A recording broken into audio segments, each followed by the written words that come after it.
Welcome back. Godavari ఉగ్రరూపం దాల్చడంతో ఏలూరు జిల్లాలో వేలేరుపాడు, కుక్కునూరు మండలాల్లో 30 గ్రామాలకు రాకపోకలు నిలిచిపోయాయి.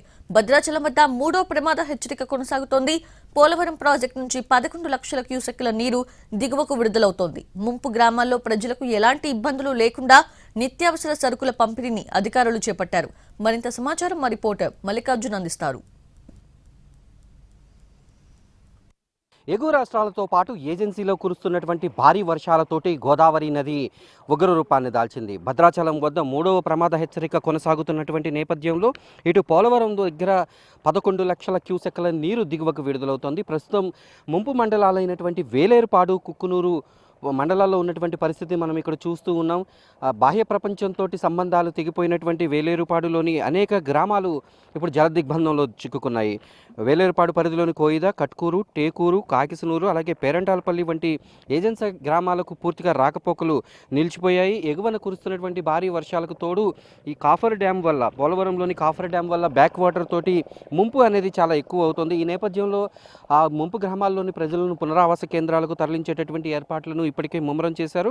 ముంపుకు గురయ్యేటటువంటి గొమ్ముగూడెం ప్రాంతాలను పునరావాస కేంద్రాలకు సురక్షితంగా వాళ్ళందరినీ కూడా తరలించారు. ఇలా తరలించేందుకు అలాగే ఎటువంటి ప్రమాదాలు జరగకుండా ఉండేందుకు మనం చూస్తూ ఉన్నప్పుడు విజువల్స్లో ఎన్డీఆర్ఎఫ్ బృందాలతో పాటు ప్రత్యేక పడవలను కూడా ఇక్కడ ఏర్పాటు చేశారు. అక్కడ ప్రజలకు అవసరమైనటువంటి వైద్య శిబిరాలను ఏర్పాటు చేయడం, అలాగే అంటువ్యాధులు రాకుండా ఎక్కడికక్కడ శానిటేషన్ అనేది గ్రామాల్లో ఉండే విధంగా ఇప్పటికైతే చర్యలు తీసుకున్నారు. జిల్లా కలెక్టర్ వెటరీ సెల్వి కూడా నిన్నంతా కూడా వేలేరుపాడు, కుక్కునూరు మండలాల్లో పరిస్థితిని ఎప్పటికప్పుడు అబ్జర్వ్ చేస్తూ అక్కడ అవసరమైనటువంటి సహాయక చర్యలు ఏ రకంగా ఇంప్లిమెంట్ చేయాలనేటటువంటి విషయాన్ని అక్కడ అధికారులతో చర్చించడం, అదే సమయంలో ముంపు గ్రామాల్లో ఉండేటటువంటి ప్రజలను సురక్షిత ప్రాంతాలకు తరలించడం కార్యక్రమాలు చేశారు. ప్రస్తుతం మనం చూస్తున్నాం ఇప్పుడు వేలేరుపాడు మండలంలో ఉన్నటువంటి రహదారులపైన నీరు ఏ స్థాయిలో ప్రవహిస్తుంది అనడానికి ఇక్కడ మనకి ప్రత్యేక ఉదాహరణ కనిపిస్తూ ఉంటుంది. ఎన్డీఆర్ఎఫ్ బృందాలు రహదారిపైన ఇక్కడ అంటే ముంపు గ్రామాల్లో ఉండే ప్రజల వద్దకు వెళ్లేందుకు కూడా వాళ్ళు వారి సామాగ్రితోటి వాళ్ళు అవసరమైనటువంటి అన్ని ఎక్విప్మెంట్ తోటి కూడా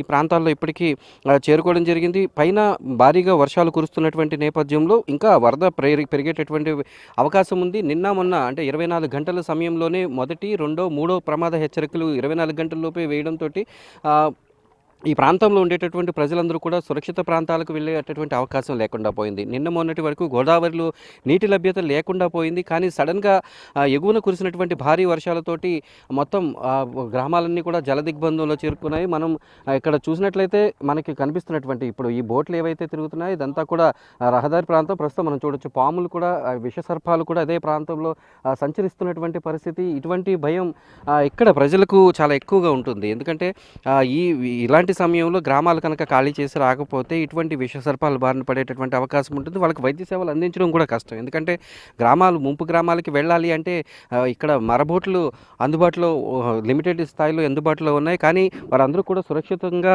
పునరావాస కేంద్రాలకు తరలి వచ్చినట్లయితే అక్కడే మెడికల్ క్యాంపులు, వాళ్ళకి ఆహారం అలాగే వసతి కూడా ఏర్పాటు చేయడం జరుగుతుంది. ఈ నేపథ్యంలో ఇప్పటికీ అధికారులు అప్రమత్తమయ్యి ఆయా గ్రామాల్లో ఉండేటటువంటి ప్రజలను సురక్షిత ప్రాంతాలకు తరలించేటటువంటి ఏర్పాట్లు అయితే ముమ్మరంగా సాగుతూ ఉన్నాయి. ఉమ్మడి పశ్చిమ గోదావరి జిల్లా వ్యాప్తంగా ఇటు ఎగువన ఉండేటటువంటి ముంపు గ్రామాలు ఏవైతే ఉన్నాయో ఏలూరు జిల్లా పరిధిలోకి వచ్చేటటువంటి వేలేరుపాడు, కుక్కునూరుతో పాటు పోలవరం దిగువన ఉండేటటువంటి గ్రామాలు, అలాగే పశ్చిమ గోదావరి జిల్లాలోని ఆచంట అలాగే పాలకొల్లు ప్రాంతాల్లో కూడా అప్రమత్తంగా ప్రజలు ఉండాలనేటటువంటి సూచనలు అయితే ఇప్పటికే చేశారు. గ్రామాల నుంచి కొంతమంది ప్రజలను బయటికి తరలిస్తున్నటువంటి విజువల్స్ కూడా మనం చూస్తున్నాం.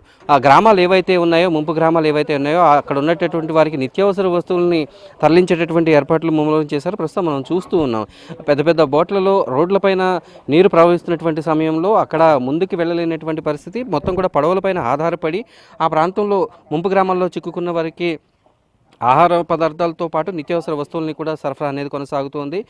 ప్రతి ఏటా కూడా గోదావరి వరద పెరిగినటువంటి సమయంలో వేలేరుపాడు, కుక్కునూరు మండలాల్లో 30 గ్రామాలకు రాకపోకలు నిలిచిపోతాయి. అలాగే ఒక 15 గ్రామాల వరకు కూడా పూర్తిగా జల దిగ్బంధంలో మునిగిపోతాయి. ఈ నేపథ్యంలో వారికి రహదారులపైన సంచరించేటటువంటి అవకాశం ఉంది. పూర్తిగా బోట్లపైన ఆధారపడాలి.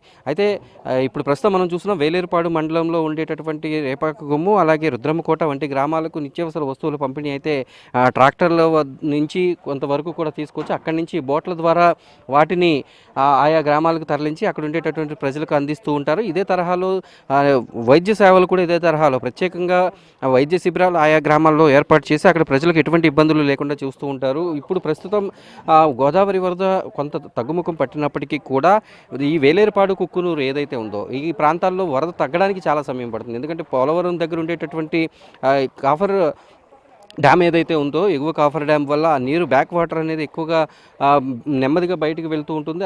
ఇదే సమయంలో ఏజెన్సీ ప్రాంతాల్లో కురిసినటువంటి వర్షం నీరంతా కూడా ఇటు శబరి సీలేరు నదుల నుంచి కూడా ఈ ప్రాంతాల్లో కలుస్తూ ఉంటుంది. ఈ నేపథ్యంలో గోదావరి వరద ప్రవాహం ఈ వేలేరుపాడు కుక్కునూరులపైన స్పష్టమైనటువంటి ప్రభావాన్ని చూపుతుంది. వేలేరుపాడు ఏదైతే ఏలూరు జిల్లాలో వరద ప్రభావిత ప్రాంతాలు ఉన్నాయో ఆయా ప్రాంతాల్లో సహాయక చర్యలు అయితే ముమ్మరంగా సాగుతున్నాయి. వీడియో జర్నలిస్ట్ శ్రీనివాస్తో మల్లికార్జున్, ఏలూరు జిల్లా.